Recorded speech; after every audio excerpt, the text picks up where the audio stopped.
وصحبه الأكرمين أجمعين.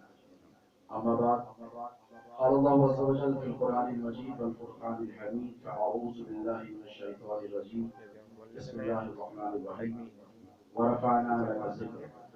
صدق الله مولانا العظيم وبلغنا رسوله الأمين الكريم، ونحن على ذلك لمن الشاهدين والشاكرين والحمد لله رب العالمين. محمد مصطفیٰ صلی اللہ علیہ وسلم، محمد مصطفیٰ نور العلا بدر الدجا آئے، وہ دیکھو انبیاء کے رہنماؤں پیشوا آئے. سبحان اللہ. نبی آئے، رسول آئے، حبیب کبریا آئے. نبی آئے، رسول آئے، حبیب کبریا آئے. بندی صف انبیاء کی جب امام الانبیاء آئے. سبحان اللہ. بندی صف انبیاء کی جب امام الانبیاء آئے، اور مقدر اوج پر ہوگا نصیبہ جاگ جائے گا. مقدر اوج پر ہوگا نصیبہ جاگ جائے گا. ادھر دیکھو نبی کو اور ادھر میری قضا آئے. سبحان اللہ. ادھر دیکھو نبی کو اور ادھر میری قضا آئے. اور اڑالا خاک گوشے کی لگا دے میری آنکھوں میں. اڑالا خاک گوشے کی لگا دے میری آنکھوں میں. مدینے سے تو ہو کر جب بھی عباد سبا آئے. سبحان اللہ. سبحان مدینے اللہ. سے تو ہو کر جب بھی عباد سبا آئے. اور خدا نے انتہا کر دی کرم کی ہم پہ سید. سبحان اللہ. کیا بات ہے. خدا نے انتہا کر دی واہ واہ. کرم کی ہم پہ اے سید. ہمارے حق میں تب تو شافعِ روزے جزا آئے. ہمارے حق میں تب تو شافعِ روزے جزا آئے. محترم المقام ام محترم جانشین نبیر حضور شیخ الاسلام حضرت اللہ سید شاہ محمد اولیاء حسین القادری المعروف مرتضی بادشاہ صاحب قبلہ مقدس اللہ العالی، تمام سادات کرام و حاضرین مجلس، اللہ جل مجدہ رب تبارک و تعالیٰ کا بڑا فضل و کرم، اس کے حبیب مکرم نور مجسم صلی اللہ علیہ وآلہ وصحبہ وسلم کی نازلین اقدس کا تصدق ہے کہ اب سبحانہ و تعالیٰ نے آج اس کے محبوب کے ذکر مبارکہ کی اس عظیم الشان محفل میں مجلس میں ہم کو آپ کو شرکت کا موقع عنایت فرمایا.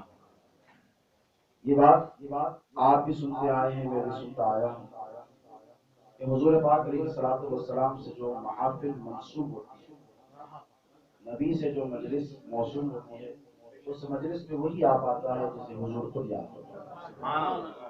اور میں نے آج اس بات کو خود اپنے آپ پر وارد ہوتا ہوا دیکھا.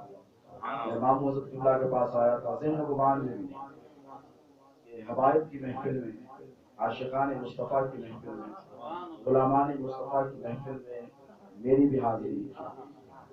حضرت نے فرمایا حبیب کے پاس محفل ہے. میں نے کہا چلے. میں ٹال نہیں سکا، ویسے بھی حضرت کا حکم میں کبھی نہیں ڈالتا. بڑی شفقت، بڑی محبت کا.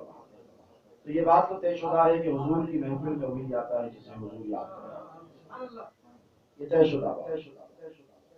ایک مرتبہ کا واقعہ ہے کہ آقا پاک علیہ الصلوۃ والسلام کی بارگاہ اقدس میں ایک صحابی رسول حاضر ہوئے. اور ہونے سے کچھ دیر پہلے اللہ کے رسول علیہ الصلوۃ والسلام نے ان کی آمد کا اپنے اصحاب سے ذکر بھی فرمایا. وہ جیسے ہی آئے آقا پاک علیہ الصلوۃ والسلام کو سلام عرض کیا. اور روایتوں میں آتا ہے کہ بدو آپ حضرات کو بہتر جانتے ہیں کہ وہ جو شہر میں نہیں رہتے، جو شہر کے باہر سے ہو کر آتے ہیں، انہیں بدو کہا جاتا ہے. مضافات میں رہا کرتے تھے مکہ المکرمہ کے مدینے کے. آئے حضور کے سامنے بیٹھ گئے، بڑی محبت سے حضور کے چہرے اقدس کو بہت دیر تک تکتے رہے. سرکار بھی انہیں بہت دیر تک تکتے رہے. جب محفل کی برخاستگی کا اعلان باضابطہ ہو گیا، حضور کے بڑے قریب آ گئے اور آ کر عرض گزار ہوئے کہ یا رسول اللہ بتائیے تو صحیح کہ قیامت کب واقع ہونے والی ہے. تو آقا پاک علیہ الصلوۃ والسلام مسکرائے. دیکھیے میرے نبی پاک علیہ الصلوۃ والسلام کی عادت کریمہ تھی. ہمارے بزرگوں سے ہم نے یہی سیکھا ہے کہ کبھی بھی کسی کا بھی دل نہیں توڑتے. سبحان اللہ. حضور سے جو جیسا سوال کرتا حضور اس کی سطح پر میرے نبی پاک علیہ الصلوۃ والسلام کی اونچائی اللہ رب تبارک و تعالیٰ کے سوا کوئی نہیں جا سکتا. وہ مقام جہاں کوئی نہیں جا سکتا وہاں میرے مصطفیٰ کے خطوں کی رسائی ہے. لیکن عمومی طور پر جو دیکھا جاتا ہے، میں نے جو اپنے ننیال میں دیکھا ہے، حاضری چمن شریف میں میرے والد بزرگوار شہزادی حضور غوث اعظم اکثر میرے پردانہ حضرت شیخ الاسلام سید محمد بادشاہ حسین قادری علیہ رحمۃ و رضوان کے حالات سناتے رہتے ہیں. نانی سے بھی سنتا آیا ہوں، ماموں سے بھی سنتا آیا ہوں، اور بابا بھی سنا آیا ہوں. حضرت کی زندگی کا ایک خاصہ یہ تھا کہ عمرات درکنار کے غریب سے غریب کی محفل میں اگر یاد کیا جاتا تو حضرت ضرور تشریف لے جاتے. سبحان اللہ. اور کبھی بھی حضرت کی زندگی میں کسی نے بھی حضرت کو کسی کو نہیں کہتے ہوئے نہیں سنا. آپ کے والد بزرگوار سید الشعور علیہ رحمۃ و رضوان کا بھی وہی حال تھا. یعنی میں ماموں کے پردادا حضرت قبلہ علیہ رحمۃ و رضوان کے حالات بیان کر رہا ہوں آپ کے سامنے کہ جب تعاون پھیل گیا شہر میں، ایسی وبا جو جان دے گا، ایک کے بعد ایک لوگ مرتے چلے جا رہے ہیں. تو حضرت سے گھر والوں نے کہا کہ حضرت آپ باہر نہ جائیں، وبا پھیلے. حضرت نے فرمایا میں نہیں جاؤں گا تو پھر میرے چاہنے والوں کو میرے آقا کی امت کی باس کچھ کون کرے گا. حضور تشریف لے گئے. وہ وبا اس قدر تھی کہ حضرت کو خود لپیٹ میں لے گیا. تو دیکھیں یہ جو مشائخ اعظام ہیں، یہ سادات کرام ہیں، اگر حضور پاک علیہ الصلوۃ والسلام کی حیات طیبہ آپ دیکھنا چاہتے ہیں کہ حضور نے زندگی میں کیا کیا ہے، کیسے عمل کیا ہے، کس کے ساتھ حضور کے کیسے معاملات تھے، تو دو ذریعے ہیں جہاں تک میں سمجھتا ہوں. ایک تو کتاب ہے، کتاب اللہ یا حدیث، یا پھر سادات کرام کی زندگی. یہ چاہتے ہیں نہیں چاہتے ہیں، ان کی زندگی سے آقا علیہ الصلوۃ والسلام کی حیات طیبہ کے مختلف گوشے ان سے ظاہر ہوتے ہیں. تو سادات کرام سے بھی اس کا برملا اظہار ہوا کرتا تھا، محبت رسول. صحابی نے عرض کیا کہ یا رسول اللہ قیامت کب آئے گی؟ تو اسے کہتے ہیں انگریزی زبان میں کوسچن آؤٹ آف کانٹیکسٹ. جب بات ہی نہیں ہے، گفتگو ہی نہیں ہے، بس ایسے ہی آئے اور پوچھ لیا سوال. کوئی ٹاپک پہ گفتگو چلی. صحابہ کا یہ طریقہ تھا کہ حضور جب گفتگو کرتے تو ٹاپک سے ریلیٹڈ کوسچن، ٹاپک سے ریلیٹڈ سوال کیا جاتا. یہ بالکل آؤٹ آف کانٹیکسٹ کا سوال کر دیا گیا. حضور نے دل کلم الناس علی قدر عقولہم، آقا کا ارشاد مبارک ہے لوگوں سے جب بات کرو تو ان کی عقل کے اعتبار سے. ایسا نہیں کہ آپ عالم ہیں، آپ مشائخ ہیں، آپ سید ہیں، آپ پڑھے لکھے ہیں، آپ فلاسفر ہیں، تو آپ اپنے معیار پر اگر گفتگو کریں گے تو پھر وہ بیچارہ کیا سیکھے. یہ درس کسی فلسفی نے، فلاسفر نے نہیں دیا. یہ درس آقا پاک علیہ الصلوۃ والسلام نے ہم سب کو. اور الحمدللہ کما حق ہوں، اس کا حق سادات کرام اہل سنت و جماعت کے علماء کرام ادا کرتے ہیں. حضور نے جواب دیا کہ بڑے آسانی سے، لیکن دل نہیں توڑا میرے. آقا نے پوچھا کہ اچھا قیامت کے بارے میں پوچھتے ہو، بتاؤ تو صحیح کہ تم نے قیامت کے لیے کیا تیاری کی. دیکھیے سوال پر سوال ہو رہا لیکن دل نہیں توڑ رہے. ٹھیک ہے قیامت بتا دوں گا کب آئے گی. اللہ نے فرمایا تھا کہ اس ٹائم صرف اللہ کے پاس ہے. اللہ کے رسول نے فرمایا کہ دل نہیں توڑا. پوچھا کہ تم نے کیا تیاری کر کے رکھی ہے. تو صحابی نے عرض کیا کہ یا رسول اللہ تیاری کچھ بھی. قربان جائیں صحابہ کے ایمان پر، ان کے عقیدے پر، ان کی جانثاری کی جذبے پر. یہ ساتھ کی تھی، عمل کس کو بتا. ان کے صدقے سب کچھ ملا ہے، انہیں کیا عمل لے گا.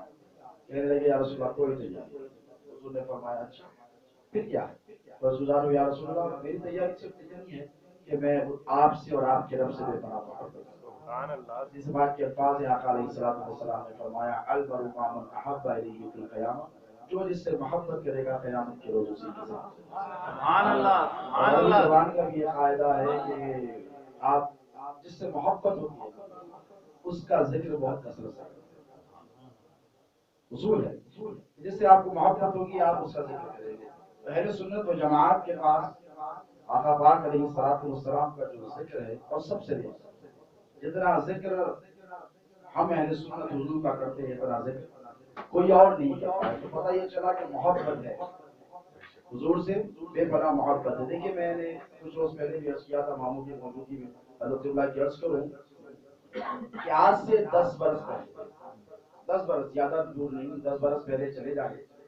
آج ماشاءاللہ حبیب کے پوترے اچھے جسم نے پڑھی ماشاءاللہ مرحبت مولا کائنات نے شیخ الاسلام کی سنائی ہے. تو میں سمجھتا ہوں میرا جب بچپن تھا، الحمدللہ 38 سال عمر ہے، اللہ تبارک و تعالیٰ کے فضل و کرم سے دکھتا نہیں ہے 38 ایئرس کا. داڑھی میں بال سفید نہیں تو لوگ بہت کم عمر سمجھتے ہیں.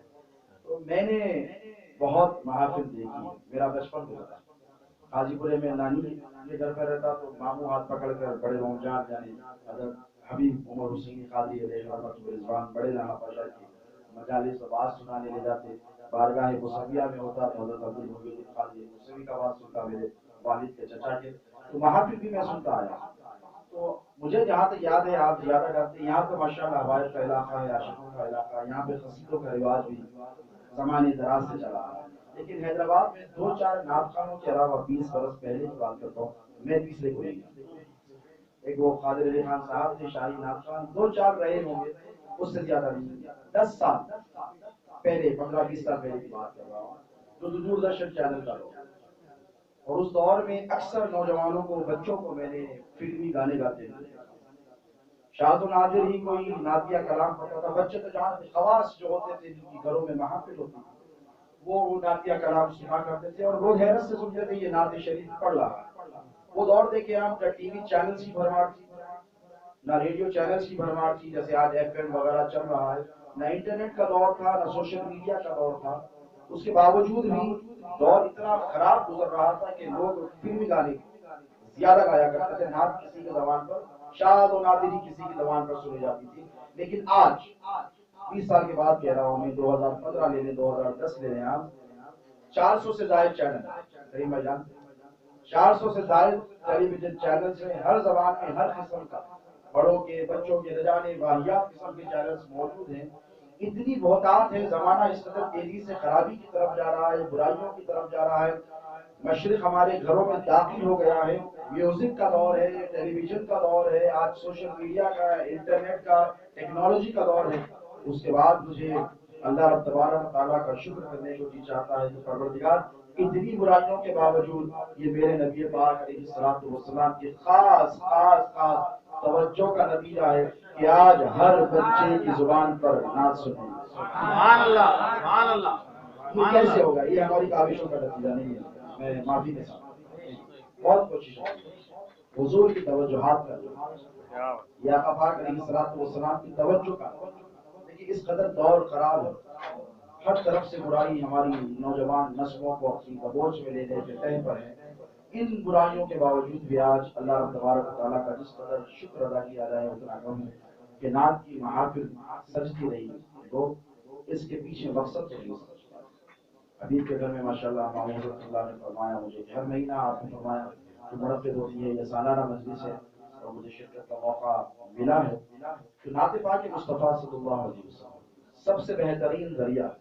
اکابر مشائخ نے، علماء نے فرمایا ہے کہ حضور پاک علیہ الصلوۃ والسلام کی ذات اقدس سے اپنے رشتے غلامی کو مضبوط کرنے کا نعت شریف سے پڑھ کر کوئی اور ذریعہ نہیں. سبحان اللہ. کیونکہ آپ اگر سیرت طیبہ کا مطالعہ کریں گے، تعلیم کی کتابیں اٹھائیں، کتنی دیر پڑھیں گے؟ جتنی دیر پڑھیں گے، دیکھیے جو سیرت پڑھتے ہیں آدھا گھنٹہ، 40 منٹ، 1 گھنٹہ، اس سے زائد نہیں، اس سے زیادہ کا وقت نہیں گزرے گا. لیکن جو نعت پڑھتا ہے تو اس کے لیے تو کتاب بھی نہیں چاہیے، اس کے لیے تو کوئی خاص محفل بھی نہیں چاہیے، روشنی کا بھی اہتمام نہیں چاہیے، ٹیبل لیمپ بھی نہیں چاہیے، اسٹڈی روم بھی نہیں چاہیے. چلتے پھرتے اٹھتے بیٹھتے جیتے جاگتے وہ نعت پاک مصطفیٰ پڑھتا ہے. اور جتنی دیر نعت رسول پڑھتا ہے اتنی دیر اس کی آنکھوں میں آقا علیہ الصلوۃ والسلام کی اجمال خاکہ گھومتا رہتا ہے، حضور کے تصور میں جیتا ہے. یہ اللہ رب تبارک و تعالیٰ کا بہت بڑا احسان، بہت بڑا کرم، بہت بڑی عنایت ہے کہ ہم سبحانہ و تعالیٰ نے ہماری نوجوان نسلوں کے دلوں میں آقا پاک علیہ الصلوۃ والسلام کی بے پناہ محبت بھر دی ہے. سب کا رول ہے، مشائخ اعظام سادات کرام کا بھی رول ہے، علماء کرام کا بھی رول ہے، شعراء کرام کا بھی اس میں رول ہے، یہ نعت خواں حضرات کا بھی رول ہے. میں سمجھتا ہوں کہ اگر یہ سلسلہ چلتا رہا تو ہمیں بدعقیدہ، بد مذہب، بد نصیب جماعتوں سے زیادہ لڑنے کی ضرورت نہیں ہوگی، کیونکہ وہ یہ چاہتے ہیں کہ آقا پاک علیہ الصلوۃ والسلام کی محبت کو قلوب سے نکال دیا جائے. اور نعت پاک مصطفیٰ سب سے بہترین ذریعہ ہے حضور کی محبت کو نوجوانوں کے دلوں میں منتقل کرنے. اور الحمدللہ جتنے نعت کو حضرات ہیں، جتنے شعراء کرام ہیں، میں سمجھتا ہوں یہ سب کے سب یہی کر رہے ہیں. اور اللہ تبارک و تعالیٰ نے خود یہی کیا ہے. میں نے جو آیت مبارکہ کی تلاوت کے شرف حاصل کیا تھا، اب سبحانہ و تعالیٰ فرماتا ہے وَرَفَعْنَا لَكَ ذِكْرَكَ. اس آیت کریمہ کو اگر آپ اس کا ترجمہ بڑی غور سے سنیں گے تو ایک عجیب سا سرور، عجیب سی کیفیت، ایک عجیب سی رفت تعبیر ہوتی ہے. آزاد سلیستہ ترجمہ آپ کو پیش کر کے اپنی بات ختم کر رہا ہوں. اللہ تبارک و تعالیٰ فرماتا ہے وَرَفَعْنَا لَكَ ذِكْرَكَ. کہ اے محبوب ہم نے آپ کی خاطر آپ کے ذکر کو بلند کیا. توجہ طلب بات، نبی کو بھیجا رحمت بنا کر عالمین کے لیے، وما ارسلناک الا رحمۃ للعالمین. ہادیوں کی پیغمبروں کی بات آئی تو ارشاد فرمایا لکل قوم ہاد، ہر ایک قوم کے لیے ایک ہادی کو روانہ کیا ہے. محبوب کو رحمت عالمین کی رحمت بنا کر بھیجا گیا ہے. لیکن جب محبوب کے ذکر مبارکہ کی بات، وہ جس کے ذکر سے آپ کو ہم کو سرور اور سکون ملتا ہے، وہ جس کا ذکر ہماری زندگی کا مقصد ہے، جو جن کا ذکر ہماری نجات کا ضامن ہے، اللہ رب تبارک و تعالیٰ اس محبوب پاک علیہ الصلوۃ والسلام کے ذکر کے متعلق فرماتا ہے کہ محبوب، توجہ طلب کا عرض کر کے بات ختم کر رہا ہوں، ورفعنا لک ذکرک، کہ ہم نے آپ کی خاطر آپ کے ذکر کو بلند کیا ہے. امت کی خاطر کیوں؟ فرشتوں کی خاطر کیوں؟ دنیا کی خاطر کیوں نہیں؟